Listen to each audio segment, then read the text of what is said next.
আমরা যেখানে হাজির হয়েছি এটা আসলে আমাদের কি বলবো সবার জন্য একটা দুঃখজনক বিষয়। আমরা প্রতি বছরই 16 ডিসেম্বর কিংবা 26 মার্চ অনুষ্ঠান যখন করি তখন দেখা যায় যে আমাদের বীর মুক্তিযোদ্ধা জাতির শ্রেষ্ঠ সন্তানদের সংখ্যা দিন দিন শুধু কমেই যাচ্ছে। আজকে আমরা একজনকে হারাইলাম।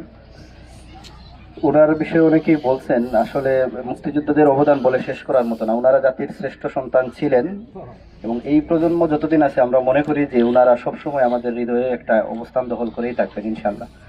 ওনাদের অবদান কখনো ভোলার মতো না, কেউ বলতে চাইবেও বলে আমার মনে হয় না। ওনারা জাতির শ্রেষ্ঠ সন্তান হিসাবে ছিলেন, আছেন এবং থাকবেন ইনশাল্লাহ।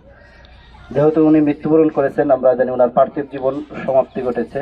আমরা ওনার জন্য দোয়া করব যাতে পরকালে উনি জীবনের যত ভুল ত্রুটি হয়ে থাকে, মানুষ মাত্রই আমরা আমাদের ভুল ত্রুটি হয়ে থাকবে, এগুলোর জন্য আমরা সবাই দোয়া করব। ওনার পরিবারের জন্য গভীর সমবেদনা থাকলো।